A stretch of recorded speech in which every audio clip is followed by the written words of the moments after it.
YouTube, what is up? Thanks for joining us, Sandra, Lisa, Sandra. We're here. We're chatting women's footy, and you joined us. So thank you. Like this video, subscribe to youtube.com/attacking third so you get alerts when we go live Wednesdays at 11 a.m. Eastern time. But join the conversation in the chat, your comments, your questions, chat with each other because we read them and we are highly entertained by it. So keep it coming. Hey everyone, welcome into Attacking Third for a special edition Wednesday episode alongside Sandra Herrera.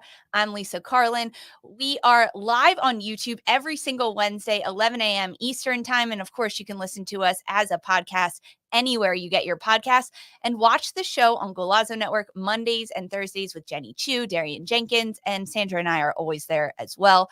Today, Sandra, we have a lot to get into. We always do our In Case You Missed It segment with news and notes, and we have a whole subsection under In Case You Missed It about the USL Super League. We're going to talk the NWSL, the pendulum swing, and stoppage time in the NWSL and what the heck is happening. But good morning, Sandra. How are you, bud? Oh, happy to be here as always. And we prep for our stuff, Lisa. We try to, we're pros. We try to get our outlines and our rundowns in, and the news just never stops. So there's some things that we're reacting to, probably pretty fresh, but happy to do that with you as always. And of course, while we're live on YouTube right now, it is 11 a.m. Eastern time. If something drops, our great producer, Mark, usually lets us know, sends it to us, and is like, hey, this is happening in real time. So that is why it's really important that you join us live on YouTube because you get live, real reactions of news that has just dropped or potentially could drop in the next 45 minutes, right? We'll see. Stay tuned. Stay tuned. Okay, before we get into everything on the show, we have started to do previews and recaps for the NWSL midweek matches because we've had back-to-back midweek games midweek the past 2 weeks. And you and I have done our picks and predictions. And I just have to let you know that victory tastes so sweet. I am perfect 3 for 3 after last week's midweek. You picked up 2 of your correct results and you dropped 1. Bummer. It tastes so good. Victory is so Listen, sweet. I just can't get that 3. I don't know. I guess I just don't like odd numbers. I don't know. My favorite number is 22, so it's like I am trying my best, but I'll take the 2 out of 3. You're trying your best. It's funny. Our producer is like, Lisa, if you just pick all the same ones as Sandra from here on out, you will beat her because that's how Literally. it works. Because I've This is already beat you twice in a this row. is how it works. We'll see. I don't know. Maybe I should start betting. I don't. Maybe I should get into it because apparently I'm pretty good at guessing who's going to win NWSL, and it's a guess. It's a complete guess. Follow Lisa's picks. We are going to give you guys some food for thought for the end of the show so you can chew on it a little bit, marinate, and then give us your thoughts in the comments on YouTube.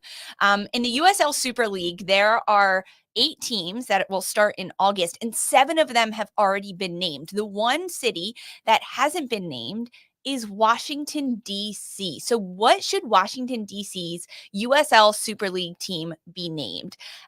Sandra, she has some thoughts on it. I also have some thoughts on it, but we want to know from you live on YouTube, what should the USL Super League Washington, D.C. team be named? We're going to circle back to this at the end of the episode, really let you marinate on this. Something else. Arsenal, incredible all-time scorer in the Women's Super League forward, Vivianne Miedema, is leaving Arsenal at the end of this season. She's a 2-time Golden Boot winner. She spent 7 seasons at Arsenal, and she scored a league-high 79 goals. What club do you want to see Viv Miedema play for? Any club in the world. She could stay in the Super League. She could come to the NWSL. Any club in the world. Sandra has some thoughts. I have thoughts, but we want to know from you at the end of the episode your thoughts. So think on those 2 things, Washington, D.C. USL team, and then where Viv Miedema should play. Okay, Sandra, we need to talk about stoppage time in the NWSL because over the last 9 match days, there has been an excessive amount of NWSL stoppage time. This is partly due to the incorporation of VAR in the NWSL and using that as a measure to get calls right in games. So then, of course, there's a little bit of added stoppage time. But throughout this year, we are seeing an average of 15 minutes being added on to every single match. What the heck is happening? That's an average. It's an Average. average of 15 minutes. And some teams are only either, 9 or 8 games in to their season. And if an extra 15 minutes is getting tacked on average to these games, we're talking about adding on additional fixtures to the body as the season continues to go on, because we're just talking regular season, right? Where VAR is implemented, and that's a 26 game season. So we're not even taking into consideration the fact that this is an Olympic cycle. There will be players who will likely represent their national teams when that comes around. But that also means that there's going to be an introduction of other cup games during stretches of the summer.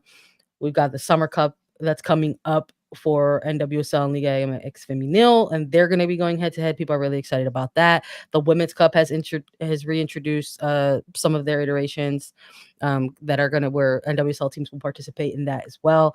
So there's a good chunk of games that's going to happen just in even this specific window of time that I'm referring to this summer. So my worry, Lisa, is that if we've already got a 15-minute average and we're looking ahead to a summer where there's going to be even more fixtures into the calendar, how can we figure out some ways to whittle that number down? Because even when we take out the average and maybe we just go through some of the individual games where the total number of stoppage time minutes really pop out at us, and we have to absolutely shout out Adriana Tonelli for doing this for us and getting us the research, because some of these numbers, even just individually, really just raise my eyebrows and we're talking from week 1 all the way through now. What stands out to you? Tell me. The fact that some of these games have 24 minutes of extra time slotted on them. It's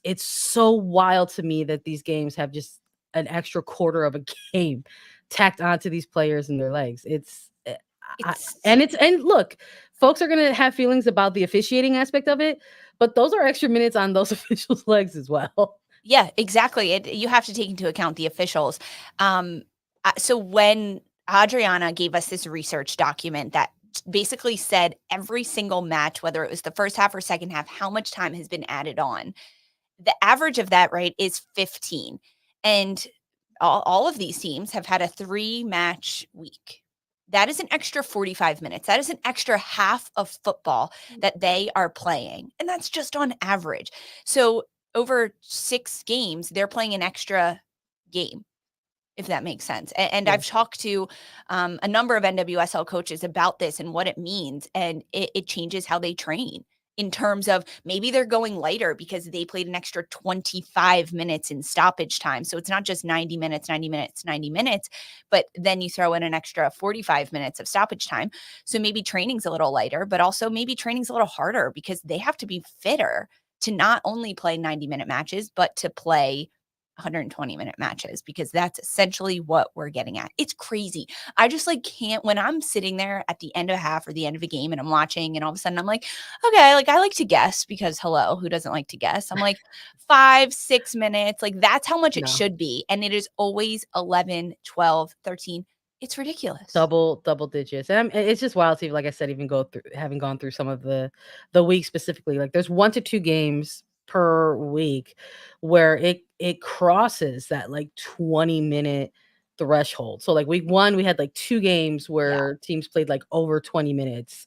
Week 2 we had a game where there was 3 games that were close to at least 20 minutes. We're talking 18 minutes of stoppage time. Week 3, week 4, and all the way even through to recently in week 9, Chicago and Utah had 21 minutes of extra play.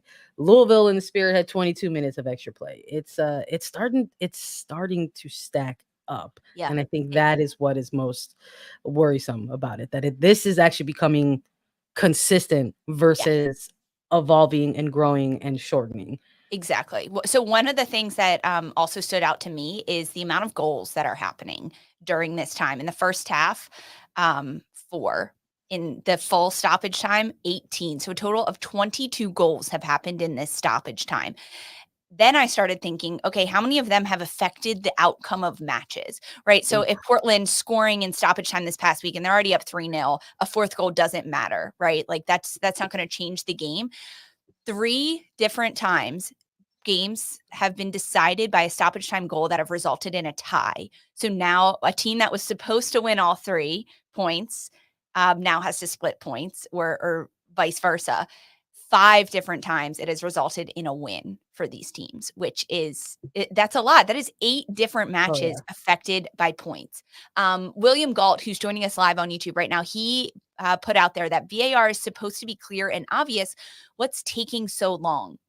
I Yeah. have the pleasure of being able to sit in on pro meetings and seminars that they do with the broadcasters to teach the broadcasters about what is happening during VAR calls, why things are called, why things aren't called. That way, the commentators on the matches can educate the listeners, because that is, the referees don't have any communication between the fans at home except through the broadcasters. So shout out to Pro for doing this for the broadcasters.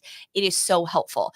And that is the thing that Pro is working on right now, being a little bit more efficient in their calls. And if it is not clear and obvious, making sure it's done right. And all of these referees are new to VAR and new to deciding these things. So as though Pro is working on getting the calls right and making sure that they do a good job of making sure the call is right. And maybe that means spending an extra 15, 20 seconds on a call just to get it right.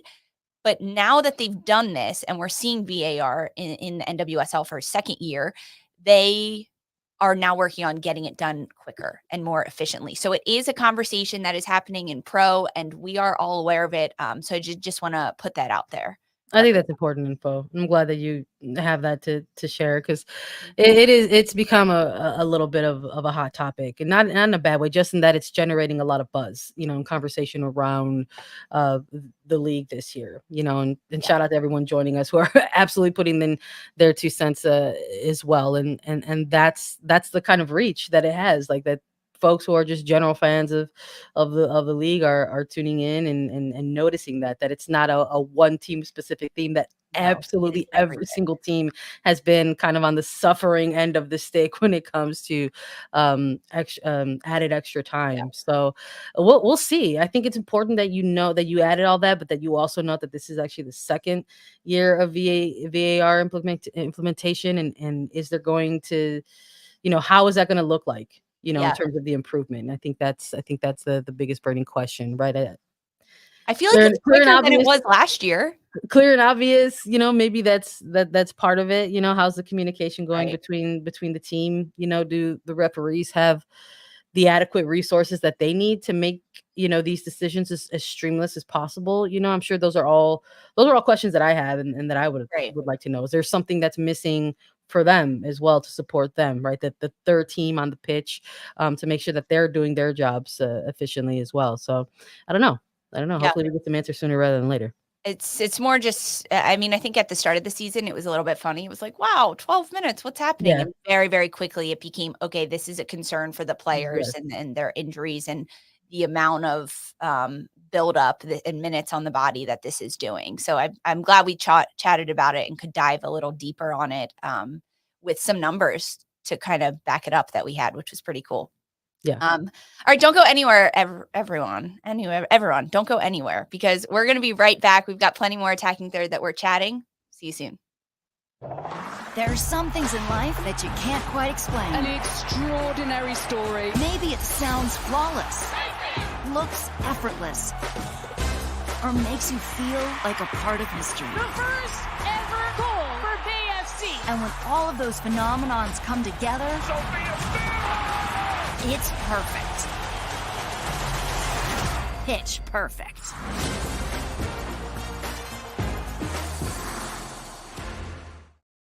Hey everyone, welcome back to Attacking Third. We have some midweek Barclays Women's Super League action between Tottenham and Chelsea. It is one of the biggest matches that Chelsea will play, I feel like, because there has been so many ups and downs about everything that has happened with Chelsea. They were looking like they were in the driver's seat, ready to take hold of their 5th straight Women's Super League title. Then they end up falling to Liverpool 4-3 a few weeks ago, which basically took the title hopes out of their hands. Then Manchester City, who looked like they were about to take the Super League title, they end up falling to Arsenal. Arsenal defeat Manchester City, which then gives Chelsea another chance at the title. However, the tiebreaker was between Manchester City and Chelsea. It was going to come down to goal differential. Chelsea said, all right, no problem. They went out and they beat Bristol City 8-0 to close that goal differential gap. So now it's plus 46 versus plus 45, and that's Chelsea to Manchester City. This match now, Tottenham versus Chelsea, is happening today. You can watch it on Paramount Plus. Kickoff is slated for 2:15 p.m. Eastern time.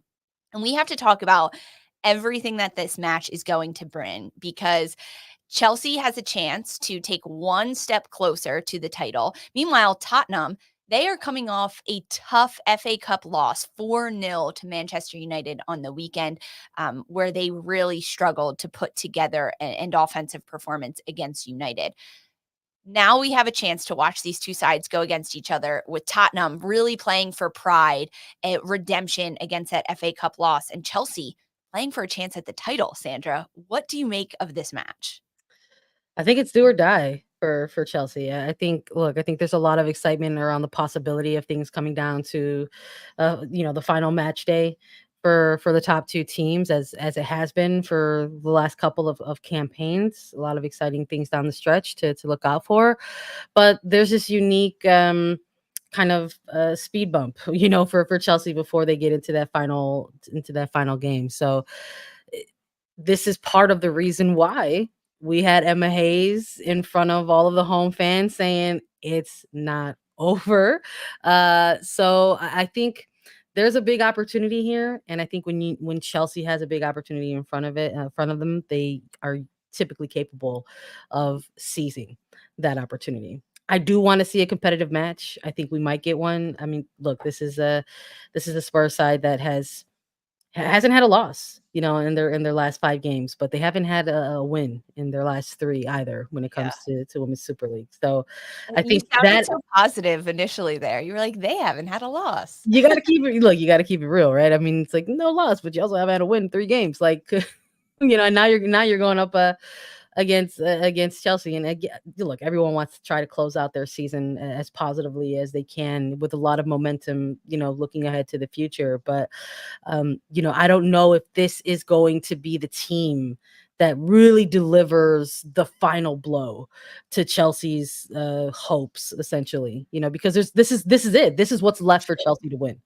True. I think there is a sense of spoiling the day for Tottenham, right? Like, if they get this win over Chelsea, that it doesn't mean anything for Tottenham's season, frankly. It really doesn't. But it is like, you crushed them out. You stopped Emma Hayes from winning that title. You stopped Emma Hayes and Chelsea from having the send-off that they wanted at the end of the 2024 season.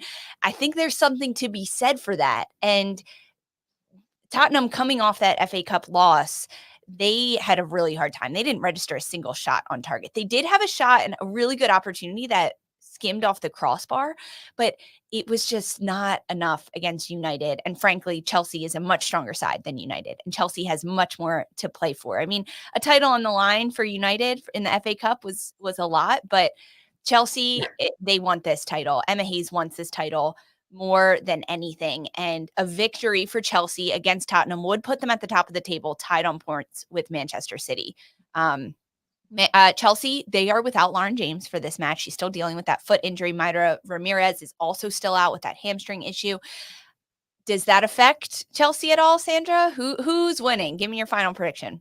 I mean, yeah, I think whenever you have, 2 iconic players or who can make an impact on the team, it's going to affect them. But again, this is not just Chelsea. This is Emma Hayes' Chelsea. This is still her squad, and she built this team to compete during stretches of the season like this. There's still a girl writing. There's still a new skin. There's still an Aggie Beaver Jones, right? There's an Aaron Cuthbert. Like, we could keep going down the depth of this bench. So I'm gonna go with Chelsea in this one. Although I'd love to see an upset, because the neutrals within us, who wouldn't love to see that. But I think this is Chelsea's game to lose. I really do, and I don't think they're gonna agree.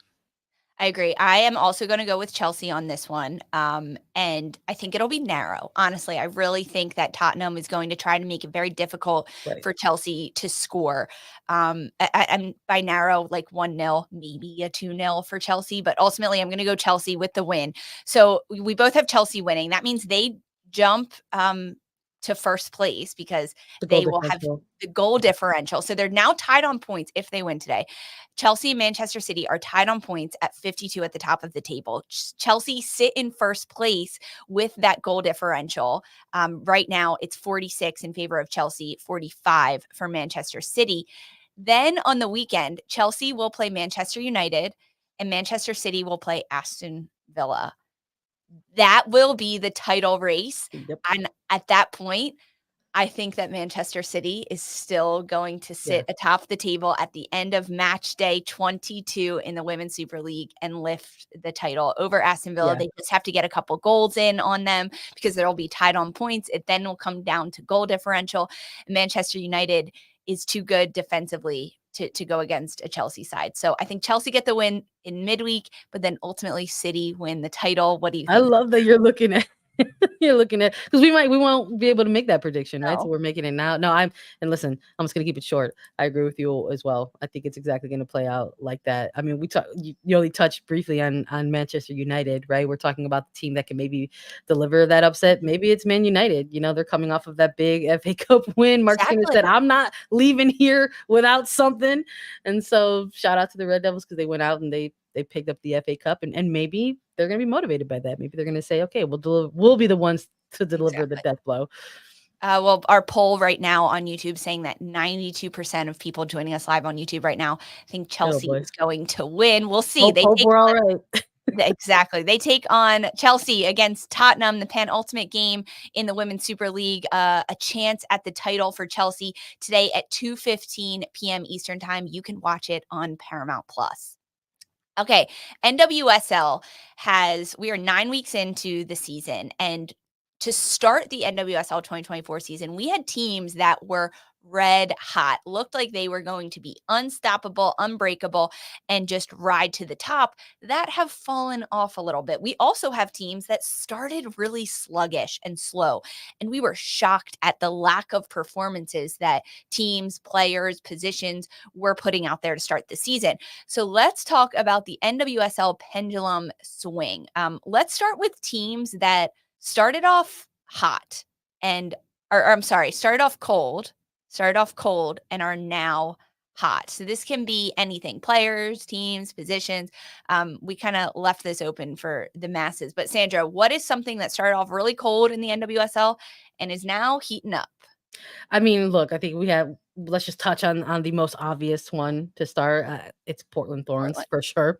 Let's just get that out of the way so that we can maybe get into other things. But that was a very rough opening 4 weeks for a Portland Thorns side that we knew was not that type of team. We were like, surely something will happen here to where they finally kick it into gear. But even that being said, even with a lot of the questions around the coaching for the team to start off the season, the questionable lineups, right? We got introduced to Christine Sinclair, the winger, at one point, and people were like, "What is happening?" That doesn't make any sense. Hina Sugita was not starting. People were like, "That doesn't make any sense." People on people, but I look at this Portland Thorns side even now though, and honestly, in some of those opening 4 weeks, it was still kind of tough to gauge really who they were and where they were at when Sophia Smith has just been in ridiculous form, even during their slump. But now more so, she's like, this is where we're gonna fly. So I think that's the obvious one there. I think for the Thorns and maybe by extension of that, Soph Smith a little bit. Yeah, I actually wrote down Sophia Smith, Yeah. but it's I put an asterisk in my Yeah. notes next to it because it wasn't because she was necessarily cold. It's that she wasn't put in positions to succeed. And the turnaround for Portland Thorns has to be credited to the interim head coach, Rob Gale, coming in after that 4-game skid to start the season and turn it around to win 5 straight. He's been in charge for 5 matches. That's it. Portland has won 5. It is pretty impressive to see kind of how he's changed things around. He's changed training to make it very game-like. He actually gives the players a number of days off, 3 days off, 2 days off on the weekend, and then trains really hard and really game-like to prepare these players for what they're seeing. And he's also trying players in different positions. No, not Christine Sinclair on the wing, but Olivia Moultrie, who has been a central midfielder. She's been a 10, at times an 8 for Portland over the last couple of years, even for the United States women's national team. And this past weekend, we saw Olivia Moultrie higher up the pitch as a winged player. And although it was Olivia Moultrie on the left, Christine Sinclair in the middle, Sophia Smith on the right, they had freedom and fluidity to move and even rotate amongst Hina Sugita in the midfield as well. And Fleming that's in there, and Sam Coffey. And that rotation of those front 4, 5 attackers for Portland has what's changed their game and made them so good, and allowed Sophia Smith to become hotter and score all these goals and lead the Golden Boot race with her assists and her ability to score. So hands down, Portland Thorns, they've gone cold to hot. Let's talk about the other way, hot to cold. A team for me that started out hotter than they are right now is North Carolina Courage. I was really excited to see what they were going to do. They started with 3 wins in their first 4 matches and dominating wins, 5-1 over Houston, 2-0 over Portland Thorns to start this season. And meanwhile, this was at a time when Portland was like, oh, what are we doing, guys? Like, you look a little cold, but North Carolina just looked really solid in what they were going to do. And now they've lost 3 straight, and they have just struggled to pick up points and to score goals, frankly. Their biggest Achilles heel being on the road. North Carolina has not picked up a win on the road. It is hard to travel in this league and pick up wins, but you have to at least try to take points off teams. And that's what North Carolina is failing to do right now. What about you? Who do you think for a hot team that is now cooled off? You know, I'm in agreement with you on the Courage. They did not have a good road trip by any means. It's a chunk of games that they're going to have circled in terms of, areas that they can improve on, because they have not just 1, not just 2, but 3 games or a handful of games where they could say we didn't do well in these following areas. But as far as hot and cold, I'm also looking at like positions and players as well. Maybe not so much teams. We said we wanted to try to open it up to that a little bit, but this is another year where we had double expansion franchise, right? And we talked a lot in the build up to the regular season about who was better positioned, which franchise took the best, lead, the biggest lead in building their team for success over the course of the season. And I got to say, over our episodes of A3, we maybe leaned towards Bay FC a few times. And I would say that we were correct in that sense, but they have definitely cooled off in terms of what we're seeing from them on the pitch. They were at the end of some pretty wild and free games to start off the season, right? They weren't necessarily getting wins, but they were playing free and they were having fun. And Asia Oshwala was getting goals. Dana Castellanos eventually broke through. Rachel Kundananji has shown that has been an incredible pickup. She's putting a lot of effort out there. But lately, they have not only been on the losing end of things, but they've stopped getting those exciting goals. They've stopped playing some of that exciting soccer. They look like they're in need of some sort of trust fall exercise. The chemistry is not really there for me anymore. And I don't know if it's coming. I don't know if it's coming along with the fact that they're not getting those wins or they're not getting those results. Maybe those 2 things are tied together. So for me, they started off a little bit hot. Even if they weren't getting wins, they were, again, fun, exciting, getting goals. Now we're not seeing that anymore from Bay. I mean, it's just weird how our brains work sometimes. Bay was my second team in this category that started off hot and has cooled off. And it was for precisely those reasons. I mean, Bay had scored in every single match except this past weekend against Orlando, their first time being held shut out.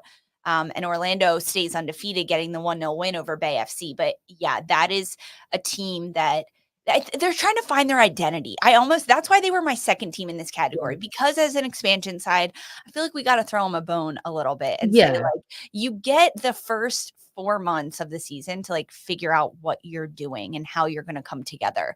A player you actually mentioned with Bay FC, midfielder Dana Castellanos, she is one that I'm going to categorize her as starting off cold and getting hot, but she hasn't necessarily boiled yet. Yeah. She's just like lukewarm, but I want her to boil. I want her to be on fire, flaming red, untouchable, unstoppable in the NWSL. But it has taken Castellanos a bit to adjust to the NWSL and a bit to adjust to Bay FC. I think that overall Bay is having a hard time really connecting as a group and a unit. They're almost playing too individualized without structure as to know what they're doing and where they're going. And I don't think that fits to what Dana Castellanos wants to do on the ball. I think she wants a little bit more structure in terms of how to play the passing sequences, what different scenarios look like in game. And once that comes, Bay is going to do better. And then I think Dana Castellanos is going to be red hot. So she's one for me that I was like, okay, she started off cold and she's not hot yet, but she's on her way to getting hot. So that's my like, hey, keep an eye on Dana Castellanos, because once she figures out this league, it's going to be very fun to watch her. Yeah, watch out. I like that. I really like that segment. Hot to cold, cold to hot. Let us know who we you should think keep those going for sure. Yeah. Who's hot, who's cold, which way is the pendulum swinging? That was really fun to dive through. All right, we have one more section for you, our In Case You Missed It segment. Don't go anywhere. We'll be right back talking about all the news and notes that has happened. From the world of Sonic the Hedgehog, is there anyone stronger? No. Tougher? No. Hungrier? Grapes was an interesting choice for someone who doesn't use fingers. Knuckles, now streaming only on Paramount+. Hey, welcome back to Attacking Third. We are now into our In Case You Missed It segment. We catch you up on everything news, notes, transfers, trades that have happened in the last week that we haven't had a chance to talk about yet on Attacking Third. First one up, this news actually dropped today on Wednesday about the FIFA Women's Club World Cup. The first edition of the Women's Club World Cup is supposed to start in January and February of 2026 with a 16-team tournament. And it is announced that it will now be held every 4 years, which is pretty crazy to think about, Sandra. The best clubs from UEFA in the Super League and in Spain, and then the best clubs from NWSL competing every 4 years.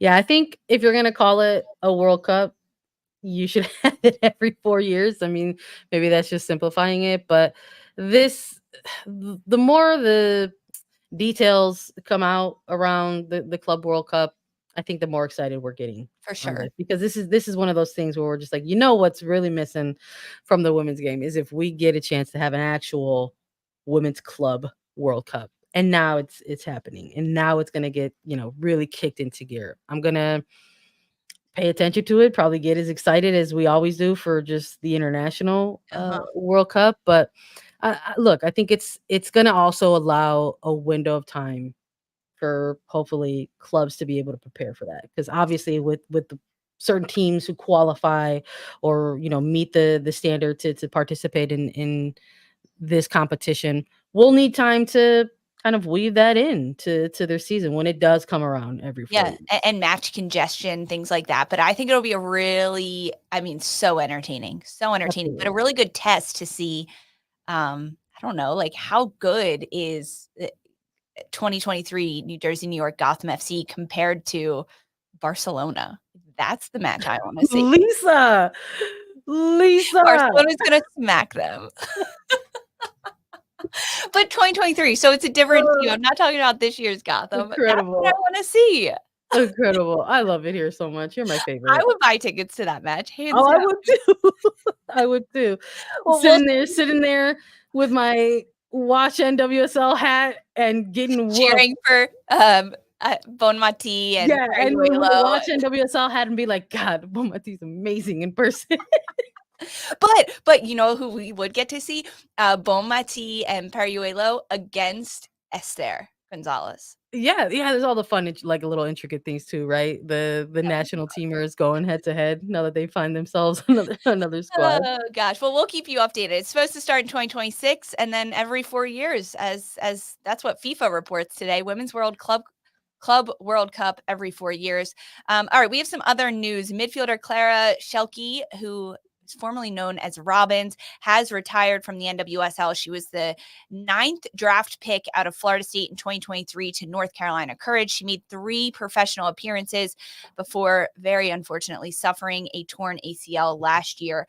And she has announced that she is stepping away to spend time with her family. She just got married last summer. So, Clara, we wish you all the best in everything that is to come. And we are still cheering for you. Some other news out of England. The Emirates Stadium is the new home of Arsenal women, and they will play 11 home matches there next season, making it the main home for the men and the women's team. This season, Arsenal had 6 Women's Super League matches at Emirates, and they saw an average crowd of over 52,000 fans, which included 2 sellouts and 3 Women's Super League attendance records. Now they are saying that we are going to play at the Emirates every single home match next season, which will be absolutely incredible for Arsenal. However, they're going to have to do it without one of their biggest names ever. Forward Vivianne Miedema is set to leave Arsenal after 7 seasons. She is the Women's Super League all-time top scorer. Her contract is set to end at the end of this year, and it has been reported that head coach Jonas Edeval and Arsenal opted not to extend Miedema's contract for the upcoming season. Viv Miedema, 2-time Golden Boot winner, after 7 seasons at Arsenal, she scored a league-high 79 goals, and she said, quote, "For now, it's time to move on. My time at Arsenal will be forever with me, and I'm grateful for all the special moments." How crazy is this news, Sandra? And more importantly, where do you want to see Viv Miedema play next season? Oh my goodness. Well, I guess I'll start with the first part of that. It's super crazy. Crazy.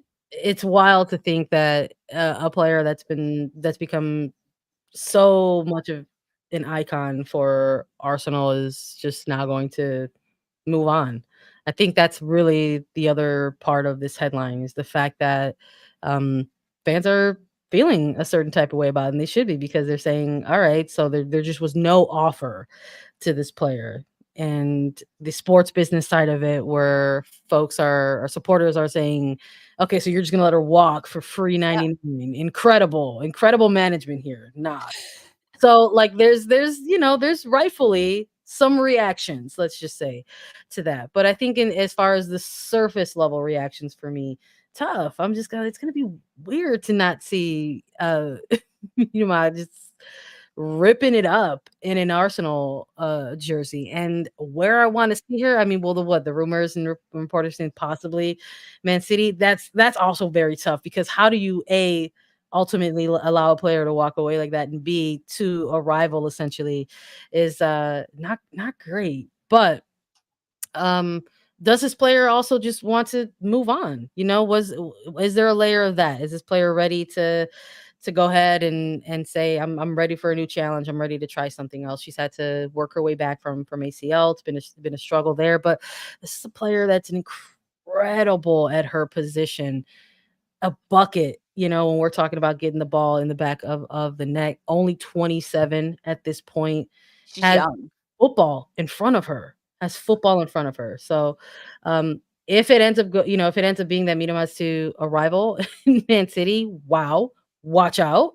But I mean, if we want to think outside of England, I mean, look, Barcelona likes picking up very iconic players. Is that a club that wants to make sure that they have conversations with this type of player, considering they are also going through a bit of a change themselves? They're going to say bye to their head coach at the end of their Champions League. There's going to be a new coaching staff in place. Maybe they want to get some looks at other players. And of course, like, why not throw out something wild? Look, I would love to see Miedema in Liga MX Femenil. Tigres, go, Hey, you know. But I don't that's know. I not don't know gonna if she would happen. come out this far west. I don't think she's going to Yeah, Tigres. I like no. that shout though. The shout for Barcelona is actually really good, Sandra. That's a good pickup. I think that she wants to play in Champions League still. This Yeah. is like purely speculation. I have no idea. But if I were her, I would want to still play in Yeah. Champions League. So that means Manchester City very much on the table. It's not a big move. She already knows the league. She would uh, I mean, she would dominate and thrive. She already understands the Super League. And then you put her alongside Chloe Kelly, Lauren Hemp, Mary Fowler, Bunny Shaw. Yep. Is there space for her there? That's, I think, a question mark as well. But Yeah. clearly she's a player that you make space for. I would really love to see her at Manchester City. Shout out to people in our chat, Owen saying, hey, Viv Miedema to Courage. That would swing the pendulum. It sure would. That would help North Carolina Courage a lot. Oh goodness. I doubt that though. You never know. If the NWSL team, I think Darian Jenkins and I were talking about this on Attacking Third on Monday. If she were to come to the NWSL, which team could use her the most? And I think Viv Hmm. Miedema's style of play would fit in really well at Seattle Reign under Laura Harvey. Yeah, that's a not, really good shout. not only could Seattle use her and that attacking prowess, they need a number 9 that is just going to absolutely dominate because Haitema's been out for a little bit. They have Balser, they have King. Imagine Viv Miedema playing with Fishlock and G underneath her. No, I'm sold. I was like rolling through the Rolodex of the 14 teams for a second, but I'm just like, no, yeah, that's where That would be that checks a lot of boxes. That would be really fun. Well, we'll see. Viv Miedema announced that she's leaving at the end of the year from Arsenal. Of course, we will keep you updated on the rumors that swirl around her name and where she is set to go. In the NWSL, Angel City FC have announced that Mark Wilson will be their first technical director in club history. This is a bit of a newer title in NWSL that we're seeing. A few other clubs have technical directors, but it is not common in the NWSL. The difference between a technical director and a GM is that the technical director deals with the soccer on the field, whereas the general manager deals with the management of a club. So the TD does player recruitment, coach development, performance analysis, scouting, sports science, the technical development of the clubs, helping to design training practices and certain things. Most recently, we saw it happen with Mike Norris at Portland Thorns. He was the former head coach and he got moved to the technical director role. Which is pretty interesting. And now Angel City kind of following in those footsteps. And I had the pleasure of speaking with a couple of people at Portland Thorns in the front office, their PR people, about why they made this move. And Portland is under new ownership with the Bethal family. And the Bethals want to be the best club in the world, not in the NWSL, in the world. So they looked at world football, women's clubs, in Europe specifically, about why they succeed. What is the blueprint that European successful clubs have that maybe the NWSL isn't using? And one of those things was a technical director role. And that didn't exist before at Portland Thorns. So they created it because they're saying, hey, if we want to find success, let's look at some of the most successful clubs in the world. And what do they have that we don't on paper, right? Not the personnel, but the structure that they have in place. Do you think, Sandra, that we could start to see more NWSL clubs developing a technical director role? I hope so. I think that was my first reaction when I saw the news, right? I was like, that's great. Like that's going to be something that can only help a team, right? And it's Angel City. They're finding themselves perhaps in a phase of the season where maybe they're not quite where they want to be in the league table right now, but there's still a lot of season in front of them to where maybe they could target some things and tighten things up. So a lot of that sometimes comes with the resources that you're putting in around your team, and sometimes that looks like the addition of a technical director. So more of it, please. Yeah. If it's something that's going to, aid staffs and players and their performances on the pitch, why not? Exactly. Angel City, they currently sit 9th in the NWSL table, just 3 wins, 4 losses, 1 draw on the season. They also have a game in hand. So we'll see in action maybe this weekend, NWSL again, Angel City against Washington Spirit. Could we potentially see already the workings of Mark Wilson and how he's changed training this week? I don't know. We'll see. Stay tuned.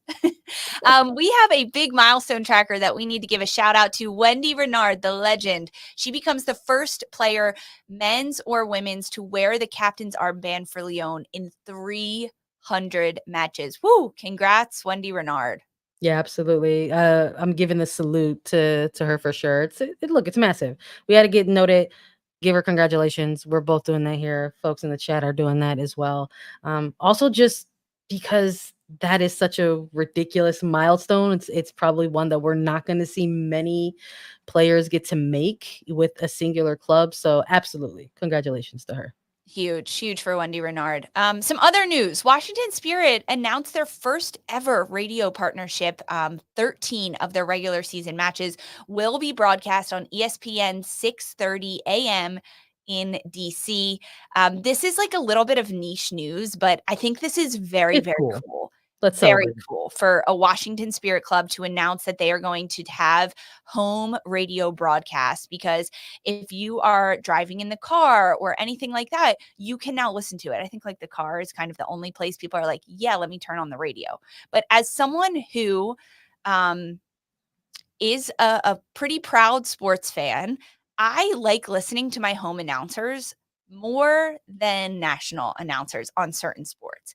And having a home radio broadcast is a way to do that while you're still at home. I have been known, when I lived in Philadelphia, to turn on the local radio station to listen to my home radio broadcasters while watching the game when it's on national television, because I prefer the locals. I want them to be homers. I want them to talk trash about the other team and do things like that. So I absolutely love this for Washington Spirit. As a former radio broadcaster myself, I called Philadelphia Union broadcasts. I think this is really cool. It also creates more jobs and opportunities for broadcasters in the space. I love it. I'm with you. I think I'm glad that we put in the in case you missed this segment, because in case people don't know, especially if you're in the DC area, you're going to get to tap in and tune into this. And I love that kind of stuff. And I love that you kept it real, Lisa. You're like, I want to hear them talk about my team. Yeah, hands down. But speaking as a broadcaster on nationals, yeah, listen to us too as well. But local Washington Spirit fans, you can now listen to 13 regular season Washington Spirit games on ESPN 6:30 a.m. in DC.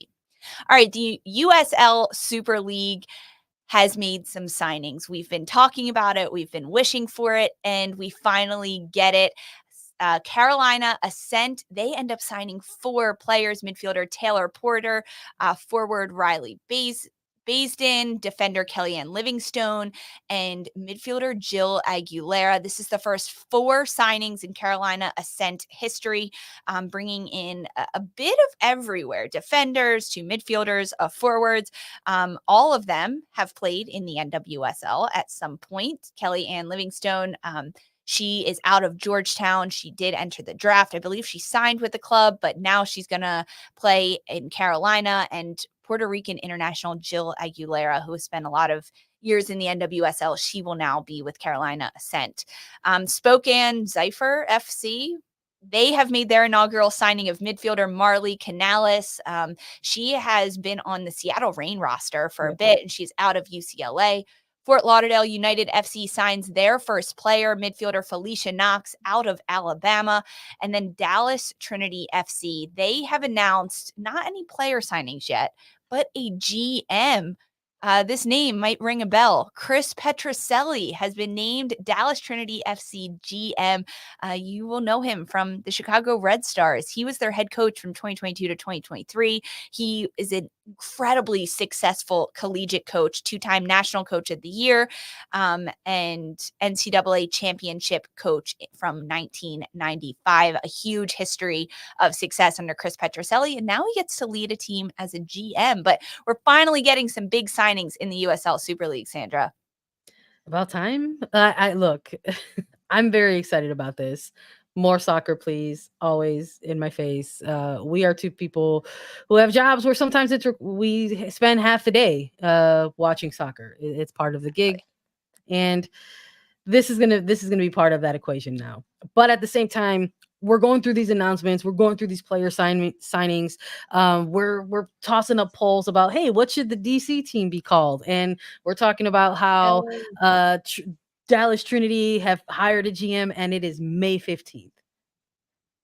It is May 15th, and It this starts league in is going to August. kick off in August. So I'm here for it. I'm loving it. Give me more. But at the same time, I'm just like, there has been some buildup, right? There was supposed to be some buildup to these moments, and it just sort of feels like it's all coming really, like really quickly in front of us. And I'm just like, this is great, but at the same time, like, what's that going to mean? In terms of this league getting off of the ground. So, Exactly. it takes a lot to earn that status as a D1 professional league, and they were given that honor. So they gotta hold up their end of the bargain, and hopefully we continue to see some more progressive things like this, whether it's player signings or Exactly. front office executives, etc. Some more things being put into place, and some names. Now our producer announced that we will have 5 minutes of Attacking Third additional stoppage time to talk about USL Super League team Washington, D.C. We teased this to you at the top of the episode, but what should we call, because we now get to name, Washington, D.C.'s USL Super League team name, because all 7 other clubs have names. We have Brooklyn FC, Carolina Ascent FC, Dallas Trinity FC, Fort Lauderdale United FC, Lexington SC, Spokane Zephyr FC, and the Tampa Bay Sun FC. But USL Super League team Washington, D.C. is yet to have a name or a crest. Sandra, put your creative hat on. What are you thinking? I'm cracking up at the visual that we've got on YouTube, because like it's all these colors and schemes and brands and logos, and then it's just like a black and white placeholder for Washington DC. But look, I think why not have some fun with it? I think I like teams that try to get a little bit more cultural with it as well, like tap into the city landscape, what is defining of the market. So I like things that would tie into that. So I hope they don't go with something like DCFC. That would just be I kind of think that's cool. no. Okay, fine. If it's DC, I want you to get fine. If you're going with DCFC, I want you to give me a mascot, something that they could call themselves. But I wouldn't mind something like Monuments FC. I wouldn't mind a play on the cherry blossoms. Maybe you go with Cherry FC or Blossom FC, or maybe you go with both Cherry Blossom FC. I like stuff like that. Stuff like that is what taps into me. Or maybe they tap into the flag a little bit. Maybe they just go with like red and white FC. Folks, I like to keep it simple and connected to the city if you can. No, I like that. I agree. I'm sorry, I'm judging you and your creative ideas, but okay. I have 0 creative ideas myself. I think cherry blossoms is actually a pretty good idea. I don't think they would go with that though. I bet they'll do like a cherry blossom kit. But I think that's pretty cool. I like DCFC. I think you can make something cool with that, and you could call them like the Comets, or I don't know. I kind of like that. Like, we'll see. I'm gonna I go like with I'm gonna also throw out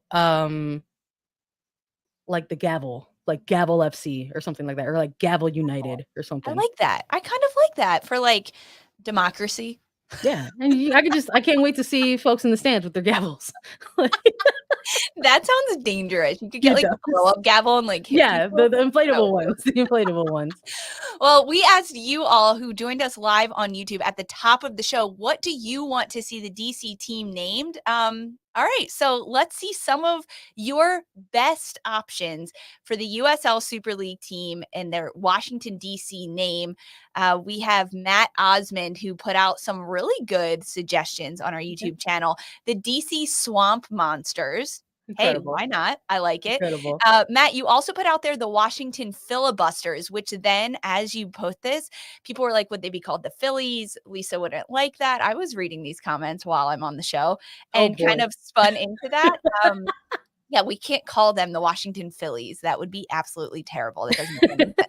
But I like this. I like the Filibusters. That's going with like the gavel, Sandra. Filibusters. Yes, dude. That's what I'm talking about. Kind of cool. It's kind of cool. Go All ahead, right, Matt. T-Money, you put some good ones out there as well. You said the DC Force. I like the Force, DC Force. You could even be like DC Force FC or something. Every night is lightsaber night. I love it. Show up. Let's go. Yeah, T-Money, you also said the DC Legion. DC Legion. I dig that too. That's decent. I like this. All right, James Miller, you put out the Potomacs. Oh, cute. A little play on the river. I like Okay. that. All right. Interesting. It depends. Where are they playing? I might, don't know. I might pass on that myself, but I understand the rationale behind it, but The DC Potomac's wearing their cherry blossom kit, giving a filibuster. I don't know, with their gavels. We could make Yeah. it a whole thing. SD Miller, you gave us some pretty good ones too. DC Burns FC, after Lucy Burns, who Lucy Burns joins us on this all the time. I like it. Lauren Wayne, the DC Monuments. You and Sandra had a little Oh mind melt yeah, there. I love that. It's a pretty love good one. that. William Galt, you said Hanging Chads. Nice. Okay. Blade Runner, you're not late in your suggestion, but the First Ladies. DC, the First Ladies. First lady. It's kind of clever. Not first, you last. I kind of like it. All right, well, we'll see. I'm putting mine out there. DCFC. I like that Gavel. one. Gavel United. Gavel United. Someone also asked a question quickly in our chat that said, hey, where can we watch the USL Super League? Those broadcast rights have not yet been announced. Don't worry. We will fill you in on everything that happens. We're trying our best. I'll let you guys know as soon as it happens. As Don't soon worry as about there's it. Super League news, we are there to talk about Not it. you. We are chatting about it, but that's a good question. Hey, where can I watch? We don't know yet. We'll let you know. All right, that was it, Sandra. That was our Wednesday show. Final thoughts from you? Watch women's soccer, no matter what it looks like, any shape or form, watch it. NWSL, Women's Super League, Barclays Women's Super League, watch USL whenever we can figure out how to watch it. Watch it all. Watch women's soccer. Watch women's soccer and also watch Attacking Third. We are back in studio on Thursday with Jenny Chu, Darian Jenkins. Sandra will be there. I'll be there. And you can watch us on the Golazo Network. Thank you, everyone, so much for joining us. Make sure you follow Attacking Third wherever you get your podcasts and leave us a 5-star rating and review. We're also available at youtube.com/Attacking Third. You can subscribe to our YouTube page so you never miss when we go live. And you can watch us on the CBS Sports Golazo Network for all your women's football coverage. For Mark and Sandra, I'm Lisa. This was Attacking Third.